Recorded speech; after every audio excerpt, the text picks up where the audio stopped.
day before the flood, before we got flooded anyway, that was Thursday. We were outside, playing. It wasn't a big deal. We weren't in any danger or anything. And then early Friday morning, probably 1 or 2 o'clock in the morning, I woke up and I heard my parents talking, and we had family in town, and they said they were sopping up water off the floor. And it was probably only at about an inch at that point, and I was like, whatever, I'm not gonna worry about it, I'm just gonna go back to bed. And then at about 6 o'clock in the morning, water was in my room, and I was crashed out, but my mom came and woke me up, and she was like, you gotta get up, you gotta get out, you gotta get anything you can, and you and your sister just get all your stuff and let's go, we gotta leave. My room is all the way back.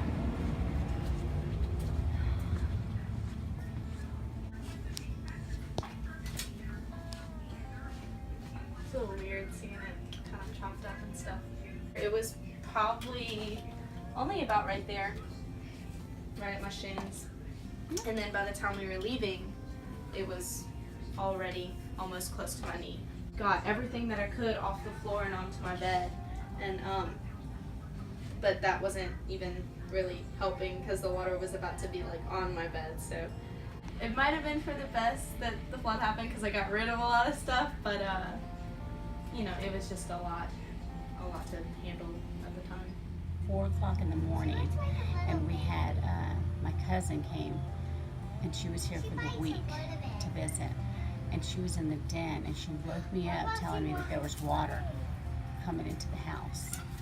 So at Grace, when she heard a lot of the commotion, she woke up and got out of bed, and she started screaming because her room was wet. I didn't realize that there was already water in the rooms because we didn't have water in our room yet.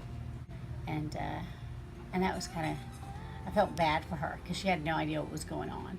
Right. So we just got up and started lifting furniture up and trying to push water out with brooms, mops, whatever we could, thinking that we were going to hold the water out of the house, and that did not happen. Bunch of church leaders text me and ask me, hey, what do y'all need? Do y'all need a team out there? What does your dad want? Like, so on and so forth. So the reaction that we got for help was unbelievable. And we had a huge team come in after all the water went down and everything to help us gut. And it was probably, I want to say like 20 or 30 people that showed up. I have not felt more blessed than I did that time in my life. So it was Martin Luther King weekend. We went into town because me and my sister had our retreat that we usually go on, and so we left, and one of my friends was here feeding my dog and everything, and he was like, yeah, I noticed maybe like this Saturday that I came to feed your dog that y'all's TV was gone, and so our house key was missing, so we immediately changed the locks, and the back door was like kind of busted open. This TV was actually, this was one of the things that was stolen. They found it down the street, and it's got a bunch of damage from whoever took it. But that's why my dad stays here, because stupid people like to steal stuff. They took that. They took a big old jar of coins. It's probably close to $100 worth of coins in there. They stole my dad's computer monitor. They went through like all the little drawers and stuff. They took the other TV that we have over there in the other room. This is the back door that was busted in, but changed the doorknobs and everything.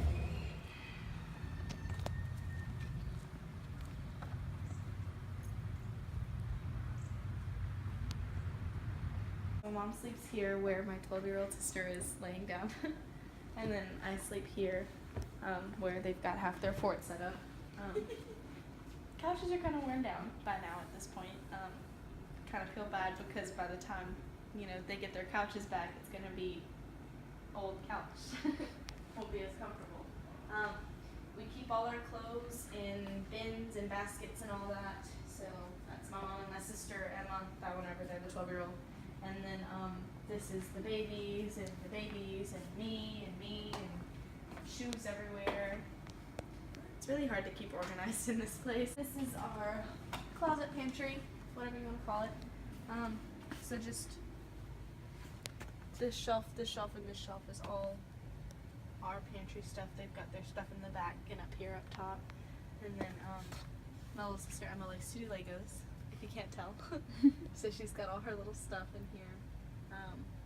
But that's all them. And then all that's up there is them. And then I think they have like the top 2 drawers are for them. And then, yeah, these drawers we're using, and all this is us.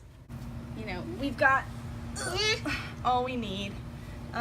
We have family, obviously. So I think we're pretty blessed as far as it goes. How do you like where you're staying? Do you like it here? You want to go home? Me too. Initially, I mean, just overwhelmed by people's generosity. 7 months later, you know, you're just tired of it because it's not home. So I'm very grateful. But my dad and I, we actually went to Denham Springs. I saw so much heartbreak out there and so much loss. And you know, those people had it worse because they didn't see it coming. After seeing that, I kind of told myself, like, okay, no more feeling sorry for yourself. I've definitely realized that everything that I have is a blessing and it can easily be taken away, and I can't take anything for granted. Big thing that matters most is my personal safety and the safety of my family. Because honestly, I don't know where I would be if I didn't have my family. For me, it's not something that I'm suffering with anymore, it's just something that I went through and it's over. As soon as we're home, it's gonna be like, for me, probably like it never happened.